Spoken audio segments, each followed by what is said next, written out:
আসসালামু আলাইকুম। এর আগের পর্বে আমরা দেখছি যে 16.1 অনুশীলনীর সমস্ত অঙ্কগুলো। এবার আমরা আলোচনা করব 16.2 অনুশীলনী। তাহলে 16.2 অনুশীলনী আয়তক্ষেত্র রিলেটেড যে অঙ্কগুলো রয়েছে সেই অঙ্কগুলো আমরা সমাধান দেখব। এর আগে আমরা জানি যে আয়তক্ষেত্র সম্পর্কে। তাহলে দেখি আয়তক্ষেত্র। তাহলে চতুর্ভুজ কি? চতুর্ভুজ হচ্ছে চারটি বাহু দ্বারা আবদ্ধ চিত্রকে বলা হয় চতুর্ভুজ। চতুর্ভুজ মূলত চার প্রকার। একটা হচ্ছে আয়তক্ষেত্র, এছাড়াও রয়েছে আরো আয়তক্ষেত্র, বর্গ, রম্বস, সামান্তরিক ছাড়াও রয়েছে ঘুড়ি, ট্রাপিজিয়াম, আরো বিভিন্ন ধরনের। তাহলে আপাতত আমরা শুধু চার প্রকার মধ্যে জানি যে আয়ত একটা রয়েছে, বর্গ, সামান্তরিক আর রম্বস। এর মধ্যে আজকে শুধু আমরা জানবো আয়ত সম্বন্ধে, আর আয়ত সম্বন্ধে যে অনুশীলনিত অঙ্কগুলো রয়েছে সেই অঙ্কগুলো সমাধান করব। তাহলে আয়ত কি? আয়ত হচ্ছে যে চতুর্ভুজের বিপরীত যে বাহুগুলো রয়েছে, এই বিপরীত বাহুগুলো অর্থাৎ এ বি সি ডি যদি একটি আয়তক্ষেত্র হয়, তাহলে যে চতুর্ভুজে বিপরীত বাহুগুলো পরস্পর সমান এবং সমান্তরাল এবং প্রত্যেকটি কোণ এক সমকোণ তাকে আয়তক্ষেত্র বলা হয়। তাহলে আয়তক্ষেত্রের ক্ষেত্রে বিপরীত বাহুগুলো পরস্পর সমান এবং সমান্তরাল হবে, অর্থাৎ এ বি সমান সিডি, আর এ বি সমান্তরাল আবার কি হবে? সিডি, এটা সমান্তরাল চিহ্ন বলে। এসি সমান বিডি, আবার এসি সমান্তরাল হবে বিডি। আয়তক্ষেত্রের ক্ষেত্রে এই দুটো বৈশিষ্ট্য। আয়তক্ষেত্রে আমরা যদি ক্ষেত্রফলের সূত্র জানি, আয়তক্ষেত্রের ক্ষেত্রফল সমান হচ্ছে দৈর্ঘ্য গুণন প্রস্থ। আমরা যদি আয়তক্ষেত্রের পরিসীমা নির্ণয় করি, পরিসীমা সমান হবে, আয়তক্ষেত্রের পরিসীমা সমান হবে, পরিসীমা সমান কি? চার বাহুর যোগফল। তাহলে এইটুকুর মান যদি ধরি এ বি, তাহলে এটার নাম হবে এ, এটার নাম হবে বি। পরিসীমা মানে কি? চার বাহুর যোগফল। তাহলে চার বাহুর যোগফল কিভাবে হয়? এ যোগ বি যোগ এ যোগ বি, অর্থাৎ 2a প্লাস 2b। এখান থেকে আমরা যদি 2 কমন নিই তাহলে হবে a প্লাস বি। অর্থাৎ আয়তক্ষেত্রের পরিসীমার সূত্র হচ্ছে 2 ইন্টু দৈর্ঘ্য যোগ প্রস্থ। তাহলে আয়তক্ষেত্রের পরিসীমা সম্বন্ধে জানলাম। এবার যদি আমরা জানি যে আয়তক্ষেত্রের যে কর্ণ রয়েছে, যেমন কর্ণ কি? এডি, আর কর্ণ হচ্ছে বিসি। তাহলে আয়তক্ষেত্রের কর্ণ সবসময় কি হবে? সমান হবে। এসি আর কর্ণ কি হবে? কর্ণ হবে এডি আর বিসি। আয়তক্ষেত্রের কর্ণের দৈর্ঘ্যের সূত্র হবে √ দৈর্ঘ্য স্কোয়ার যোগ প্রস্থ স্কোয়ার, অর্থাৎ এ স্কোয়ার প্লাস বি স্কোয়ার। কিভাবে? এই যে এডি এ সি ডি সমকোণী ত্রিভুজের এডি কি? অতিভুজ। যদি অতিভুজ হয় তাহলে হবে অতিভুজ স্কোয়ার সমান লম্ব স্কোয়ার যোগ ভূমি স্কোয়ার। তাহলে অতিভুজ স্কোয়ার √ লম্ব স্কোয়ার যোগ ভূমি স্কোয়ার। তাহলে আয়তক্ষেত্রে সম্বন্ধে এই কয়েকটা জিনিস জানলেই আমরা এই যে 1 2 3 নাম্বার অঙ্ক রয়েছে, এই 1 2 3 নাম্বার অঙ্ক করতে পারবো।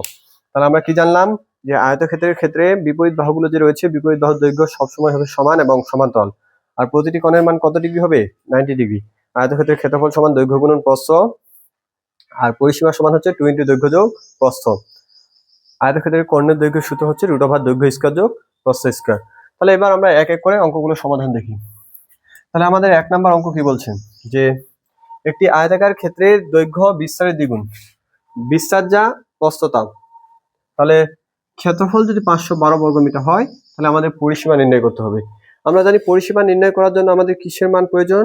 দৈর্ঘ্যের মান, প্রস্থের মান। তাহলে এখানে ডিরেক্টলি দৈর্ঘ্য কত প্রস্থ কত বলে দেওয়া আছে? নাই। শুধুমাত্র কি বলছে? যে দৈর্ঘ্য বিস্তারের দ্বিগুণ আর ক্ষেত্রফল হচ্ছে কত? 512। তাহলে দেখি যে ধরি আয়তক্ষেত্রের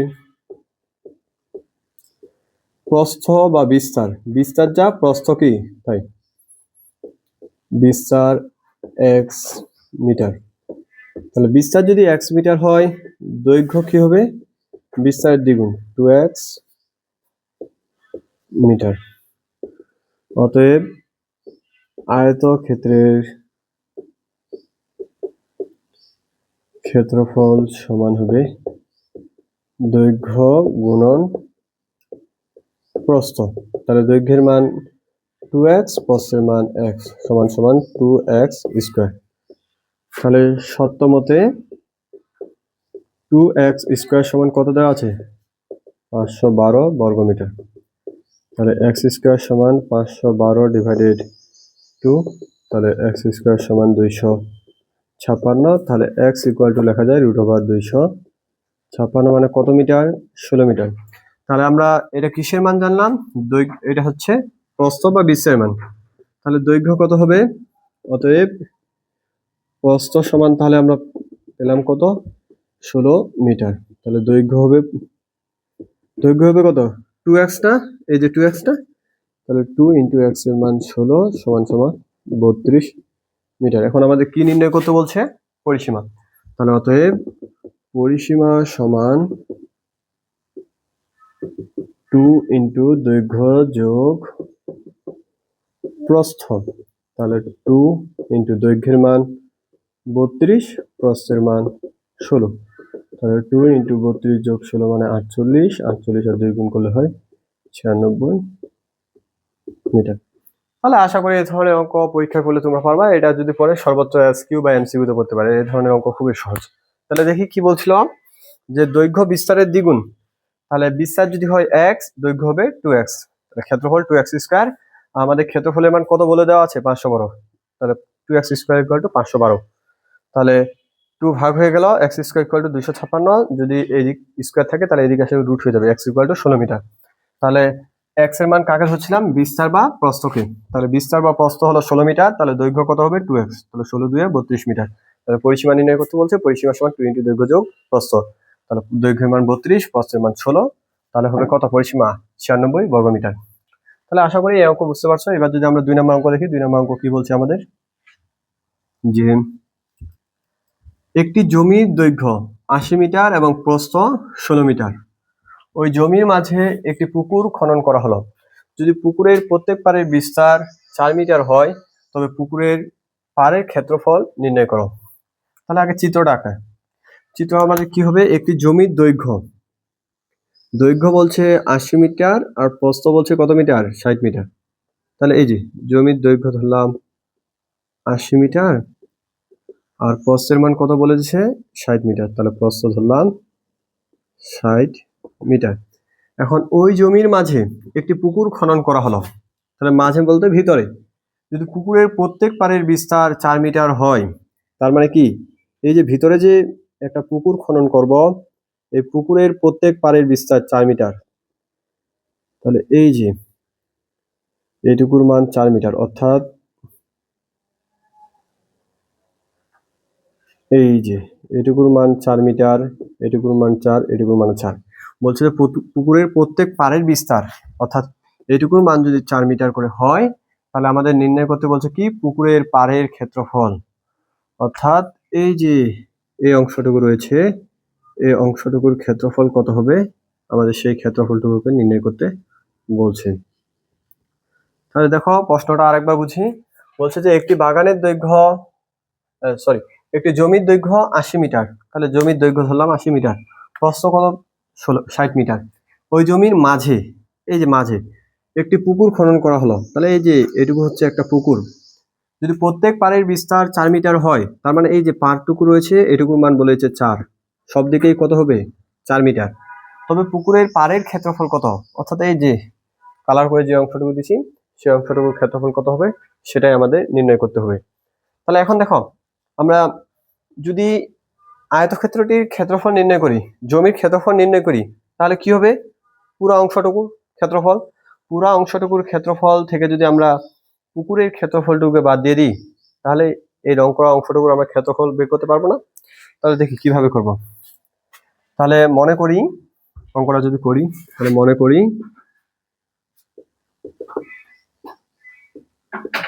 জমির দৈর্ঘ্য, অর্থাৎ দেওয়া আছে জমির দৈর্ঘ্য কত মিটার? 80 মিটার দেওয়া আছে। জমির দৈর্ঘ্য 80 মিটার। জমির প্রস্থ কত মিটার? 60 মিটার। তাহলে জমির ক্ষেত্রফল কত হবে?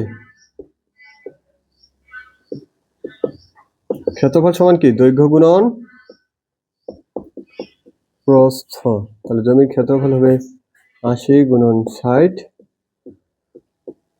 বর্গ মিটার, অর্থাৎ 8 × 6 = 48, 2 টা 0 বর্গ মিটার। তাহলে জমির ক্ষেত্রফল হবে 4800 বর্গ মিটার। এখন বলছে যে ওই জমির মাঝে পুকুর খনন করা হলো। পুকুরের পাড়ের বিস্তার কত? 4 মিটার। তাহলে এখন আমাদের পাড়ের ক্ষেত্রফল, তাহলে এই অংশটুকুর ক্ষেত্রফল নির্ণয় করতে বলছে। দেখো এটা যদি একটা আয়তক্ষেত্র হয়, এর যদি আমরা দৈর্ঘ্যের মান ধরি 80, প্রস্থের মান ধরি 60, যখন আমরা ক্ষেত্রফল বের করবো তাহলে পুরো অংশটুকুর ক্ষেত্রফল হয়ে গেল না? এখন পুরো অংশটুকুর ক্ষেত্রফল থেকে এই যে ভিতরে মনে করো পুকুর রয়েছে, এই পুকুরের ক্ষেত্রফলটুকুকে যদি আমরা বাদ দিই, এই যে পুকুরের ক্ষেত্রফলটুকুকে বাদ দিলাম, পুকুরের ক্ষেত্রফলটুকুকে আমরা যদি বাদ দিই তাহলে যে অংশটুকু পড়ে থাকবে এটুকু কার ক্ষেত্রফল হবে? পাড়ের ক্ষেত্রফল। তাহলে একই কাজ আমরা করব। তাহলে ক্ষেত্রফল মানে পুরো অংশটুকু ক্ষেত্রফল, ওই ক্ষেত্রফল থেকে যদি আমরা পুকুরের ক্ষেত্রফলকে বাদ দিতে পারি তাহলে কারো ক্ষেত্রফল পাবো? পাড়ের ক্ষেত্রফল। তাহলে এখন দেখো পুকুরের ক্ষেত্রফল যে নির্ণয় করব, পুকুরের ক্ষেত্রফলকে আমরা কিভাবে নির্ণয় করব? এখন পুকুরের ক্ষেত্রফল নির্ণয় করার জন্য দেখো এই যে নাম যদি দেওয়া যায়, যে এটার নাম দিয়ে মনে করো A B C D E F, এমনি বোঝার জন্য নাম দিলাম জি এইচ। এ বি পুরাটার মান যদি হয় 60 মিটার, তাহলে দেখো এটুকুর মান যদি হয় 4 মিটার, তাহলে এই অংশটুকুর মানও কত মিটার হবে? 4 মিটার। এই অংশটুকুর মানও কত মিটার হবে? 4 মিটার।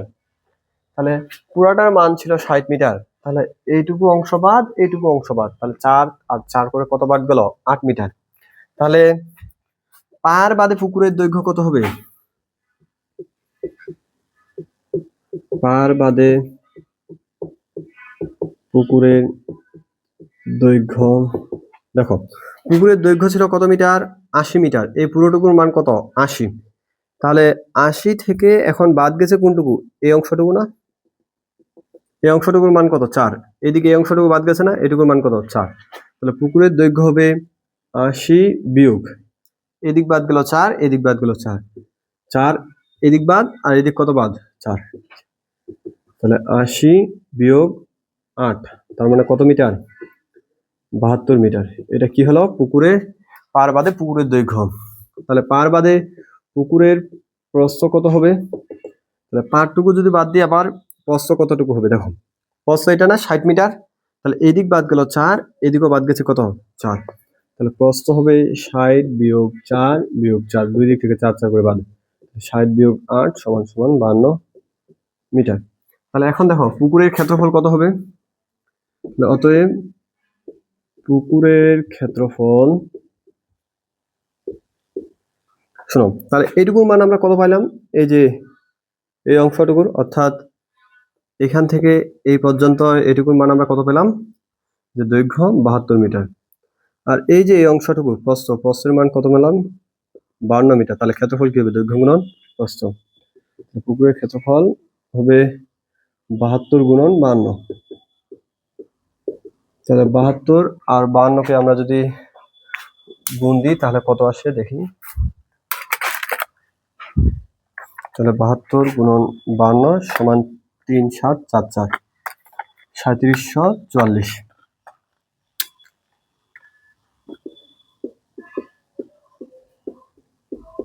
তাহলে এটা আমরা পেলাম পুকুরের ক্ষেত্রফল। তাহলে পুকুরের ক্ষেত্রফল পেলাম আমরা কত? 3744, 3740। তাহলে এখন দেখো পুরা ক্ষেত্রফল থেকে যদি আমরা পুকুরের ক্ষেত্রফলটুকুকে বাদ দিয়ে দিই তাহলে এই পাড়ের ক্ষেত্রফল পাবো না? তাহলে লিখবো অতএব পাড়ের ক্ষেত্রফল,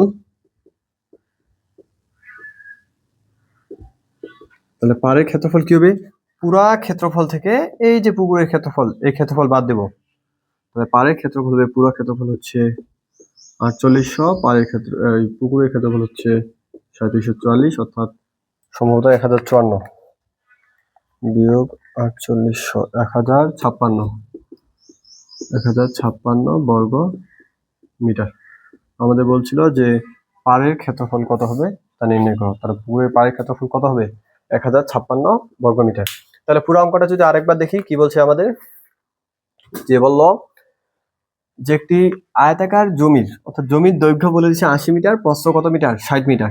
দৈর্ঘ্য ধরলাম 80, প্রস্থ ধরলাম 60। ওই জমির মাঝে একটি পুকুর খনন করা হলো। আর শর্ত কি দিয়েছে? যদি পুকুরের প্রত্যেক পাড়ের বিস্তার কত মিটার হয়? 4 মিটার। তাহলে পুকুরের প্রত্যেক পাড়ের বিস্তার 4 মিটার করে রেখে এর ভিতরে একটা কি খনন করা হয়েছে? পুকুর। তাহলে এখন পুকুরের পাড়ের ক্ষেত্রফল নির্ণয় করতে বলছেন। তাহলে দেখো আমরা ক্ষেত্রফল মানে কি বুঝি, আগে এই চিত্রটা বোঝো ভালো মতো। যে এই যে এটা মনে করো জমি 80 আর 60। ক্ষেত্রফল মানে কি হবে, এই পুরা অংশটুকু ঢেকে যাবে না। এই যে পুরা ক্ষেত্রফলটা বের করলাম, পুরা ক্ষেত্রফল বের করার পর আমাদের বলছে যে পাড়ের বিস্তার হচ্ছে কত মিটার, 4। তাহলে পাড়ের বিস্তার যদি আমাদের 4 মিটার হয়, তাহলে এই যে চতুর্দিক 4 মিটার করে পাড়ের বিস্তার। তাহলে এই ভিতরের অংশটুকুতে কি রয়েছে আমাদের, পুকুর। তাহলে এটুকু আমাদের কি রয়েছে, পুকুর। এখন দেখো, তাহলে এই পুকুর রয়েছে এই ভিতরের অংশে, আর এদিক রয়েছে কি, পাড়। এই যে এই অংশটুকু কি, পাড়। এখন আমরা যদি কোনোভাবে এই যে পুরা ক্ষেত্রফল থেকে পুকুরের ক্ষেত্রফলকে বাদ দিয়ে দিই, তাহলে পুরা ক্ষেত্রফল থেকে যদি পুরা সম্পূর্ণ ক্ষেত্রফল বের করলাম, তারপর পুকুরের ক্ষেত্রফলকে বাদ দিয়ে দিলাম, তাহলে এই যে সম্পূর্ণ পুকুরের ক্ষেত্রফলকে যদি বাদ দিয়ে দিই সম্পূর্ণ ক্ষেত্রফল থেকে, তাহলে যে অংশটুকু পড়ে থাকে এটা কার ক্ষেত্রফল, এই যে পাড়ের ক্ষেত্রফল। এই জন্য আমরা কি করলাম, প্রথমে সম্পূর্ণ ক্ষেত্রফল বের করলাম। সম্পূর্ণ ক্ষেত্রফল বের করার পর এই যে পুকুরের যে ক্ষেত্রফল, পুকুরের ক্ষেত্রফলের জন্য আমাদের পুকুরের দৈর্ঘ্য, পুকুরের প্রস্থ প্রয়োজন। তাহলে পুকুরের দৈর্ঘ্য কত হবে, এদিক 4 বাদ যাবে, এই অংশটুকু 4, এই অংশটুকু 4। তাহলে 80 থেকে 8 বিয়োগ করলে হবে 72। প্রস্থ কত হবে, এদিক 4 বাদ যাবে, এদিক 4, তাহলে হবে 52। তাহলে পুকুরের ক্ষেত্রফল বের করলাম। আর পরবর্তীতে পুরো জমির ক্ষেত্রফল থেকে যদি পুকুরের ক্ষেত্রফলকে বাদ দিয়ে দিই, তাহলে যে ক্ষেত্রফলটুকু পড়ে থাকলো সেটা কার ক্ষেত্রফল, পাড়ের ক্ষেত্রফল। এই যে পাড়ের ক্ষেত্রফল হলো 1056 বর্গমিটার। তাহলে আশা করি এই অঙ্ক তোমরা বুঝতে পারছো। এবার দেখি আমরা 3 নম্বর অঙ্ক। 3 নম্বর অঙ্ক আমাদের কি বলছে,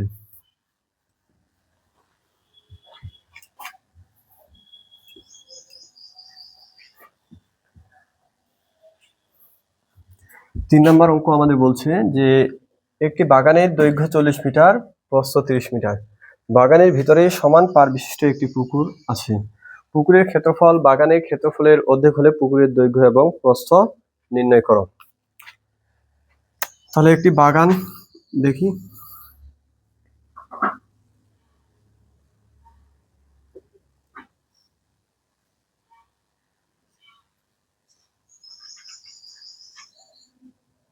তাহলে একটি বাগানের দৈর্ঘ্য 40 মিটার। এই যে দৈর্ঘ্য ধরলাম 40 মিটার, প্রস্থ 30 মিটার। বাগানের ভিতরে সমান পাড় বিশিষ্ট, এর আগে পাড়ের দৈর্ঘ্য বলেছিল, এবার পাড়ের দৈর্ঘ্য বলা নাই। তাহলে সমান পাড় বিশিষ্ট একটি পুকুর রয়েছে। এই যে সমান পাড় বিশিষ্ট একটি পুকুর রয়েছে, তাহলে পাড়ের দৈর্ঘ্য এবার আমরা ধরে নিলাম কত, x। পুকুরের ক্ষেত্রফল বাগানের ক্ষেত্রফলের অর্ধেক হলে পুকুরের দৈর্ঘ্য প্রস্থ নির্ণয় করো। তাহলে এই যে পুকুরের দৈর্ঘ্য কোনটা হবে, এটুকু না, এই যে পুকুরের দৈর্ঘ্য হবে এটা, আর পুকুরের প্রস্থ হবে কোনটা, এটুকু। আমাদের পুকুরের দৈর্ঘ্য আর প্রস্থ নির্ণয় করতে বলছে। আর সত্য কি বলেছে, যে এই যে বাগানের ক্ষেত্রফল, এই বাগানের ক্ষেত্রফলটা হবে বাগানের কি বলছে, পুকুরের ক্ষেত্রফল। এই যে পুকুরের ক্ষেত্রফল আছে, এই পুকুরের ক্ষেত্রফল হবে বাগানের ক্ষেত্রফলের কত অংশ, অর্ধেক। তাহলে লিখি, দেওয়া আছে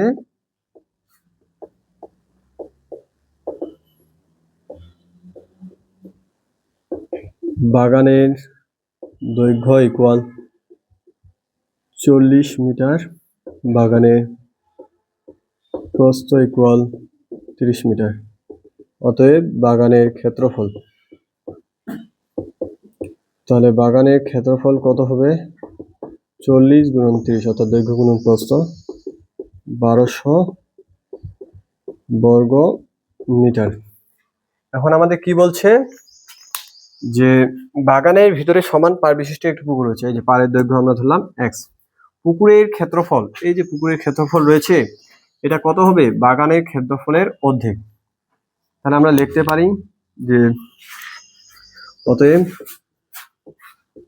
পুকুরের ক্ষেত্রফল তাহলে কত হবে, পুকুরের ক্ষেত্রফল হবে বলছে বাগানের ক্ষেত্রফলের অর্ধেক। এই যে বাগানের ক্ষেত্রফলের অর্ধেক, তাহলে পুকুরের ক্ষেত্রফল কত হবে, তাহলে পুকুরের ক্ষেত্রফল হবে 600 বর্গ মিটার। এখন দেখি, এই যে এই পুকুরের বাহুর দৈর্ঘ্য আমাদের নির্ণয় করতে হবে। তাহলে দেখো, এই পুরাটুকুর মান যদি হয় 40, এইটুকুর মান কত, x, এইটুকুর মানও x। তাহলে এই যে দৈর্ঘ্যটা রয়েছে পুকুরে, তাহলে এই পুকুরের দৈর্ঘ্য কত হবে, 40 মাইনাস 2x। এই যে প্রস্থ রয়েছে, এটুকুর মান কত, x, এটুকুর মানও x। তাহলে দুই দিক দিয়ে বাদ যাবে 30 মাইনাস 2x। তাহলে লিখি, যে অতএব পুকুরের দৈর্ঘ্য পার বাদে পুকুরের দৈর্ঘ্য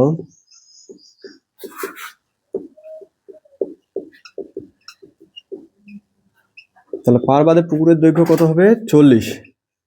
এটুকু বাদ যাবে এক্স, এটুকু বাদ যাবে কত এক্স, 40 মাইনাস এক্স বিয়োগ এক্স, 40 মাইনাস 2x।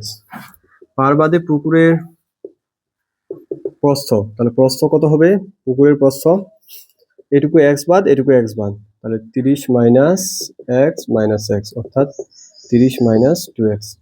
তাহলে পুকুরের ক্ষেত্রফল অতএব, তাহলে পুকুরের ক্ষেত্রফল কত হবে, এই যে পুকুরের দৈর্ঘ্য এটা, প্রস্থ এটা বের করলাম, তাহলে পুকুরের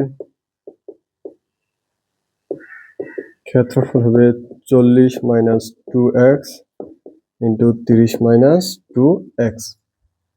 তাহলে এটা হবে পুকুরের ক্ষেত্রফল। এখন দেখো এই পুকুরের ক্ষেত্রফল সমান এইটুকু, তাহলে সত্য মতে লেখা যায়, সত্য মতে 40 minus 2x 30 minus 2x equal 600। তাহলে 40 দ্বারা যদি গুণ করি তাহলে হবে 1200 মাইনাস 80x মাইনাস 2x দ্বারা যদি গুণ করি minus 60x plus 4x square equal to 600। তাহলে সবগুলোকে এদিক নিয়ে আসি আর সাজা লিখি, তাহলে 4x স্কোয়ারকে সামনে লিখলাম, এটুকু হবে মাইনাস 140x, এখানে আছে 1200, ওই দিক থেকে মাইনাস 600 বিয়োগ ইকুয়াল 0। তাহলে কি করলাম, সবগুলোকে একদিক নিয়ে আসলাম আর সাজা নিলাম, 4x স্কোয়ারকে এখানে রাখলাম, এটুকু করলে হয় মাইনাস 140x, 1200 রাখলাম 600। তাহলে 4x স্কোয়ার মাইনাস 140x এখানে হয় প্লাস 600 ইকুয়াল 0। তাহলে এই জায়গা থেকে যদি 4 কমন নিই তাহলে হবে x square minus 35x plus এই জায়গায় হবে 150 ইকুয়াল 0। তাহলে এই মিডল টার্মটুকু যদি আমরা করি তাহলে উপরের অংশটুকু মিশাই দিই, তাহলে মিডল টার্মটুকু যদি করি তাহলে কি হবে, তাহলে এই যে 4 রয়েছে এই 4কে যদি এইদিক ভাগ করে দিই তাহলে 0 হবে, তাহলে শুধু থাকবে কত x square minus 35x plus 150 equal 0। তাহলে এটা মিডল টার্ম কি হবে, যে 30 5 150, এই যে 30x minus 5x plus 150 equal 0। তাহলে এই যে দুইটা গুণ করলে আবার 150 হবে আর দুইটা যোগ করলে মাইনাস 35x হবে, এই জায়গা থেকে x common, x minus 30 minus 5 common, x minus 30 equal 0। তাহলে দুইটার মধ্যে একটা x মাইনাস 30, এদিক থাকবে x মাইনাস 5 ইকুয়াল 0। অতএব x minus 30 equal 0, x minus 5 equal 0। তাহলে এই জায়গা থেকে হয় x ইকুয়াল 30 আর এই জায়গায় হয় x ইকুয়াল 5। তাহলে দেখো এই জায়গায় x এর মান 30 কি হতে পারবে, এখন পুকুরের বিস্তার যদি 30 মিটার হয় তাহলে কি আর পুকুর থাকবে, পুকুরের বিস্তার সবসময় প্রস্থ বা দৈর্ঘ্য অপেক্ষা সবসময় কি হবে কম হবে। যদি এইটুকুর মান 30 মিটার হয় তাহলে তো এই যে অর্ধেকটা পুকুরের পাড়ে বিস্তার হয়ে গেল, তাহলে চতুর্দিক কি এরকম হওয়া সম্ভব, তাহলে তো জমি আরো প্রয়োজন।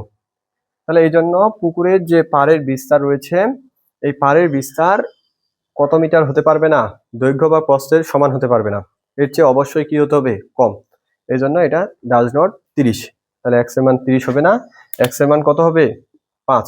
এখন আমাদের নির্ণয় করতে বলছে কি যে পুকুরের দৈর্ঘ্য প্রস্থ, তাহলে পুকুরের দৈর্ঘ্য কত হবে, এই 5 এখানে বসাই দিব, তাহলে পুকুরের দৈর্ঘ্য হবে 30, প্রস্থ হবে কত 20 মিটার। তাহলে পুকুরের দৈর্ঘ্য প্রস্থ নির্ণয় করি, তাহলে আমাদের নির্ণয় করতে বলছে পুকুরের দৈর্ঘ্য প্রস্থ, এই যে x এর মান তো আমরা এইটুকু পেলাম, তাহলে এখন অতএব পুকুরের দৈর্ঘ্য হবে, পুকুরের দৈর্ঘ্য কত ছিল 40 মাইনাস 2x, তাহলে x এর মান কত 5, তাহলে দৈর্ঘ্য হবে 30 মিটার। তাহলে প্রস্থ কত হবে, প্রস্থ ছিল আমাদের 30 মাইনাস 2x, তাহলে 30 মাইনাস 2 ইন্টু 5, তার মানে হবে 20 মিটার।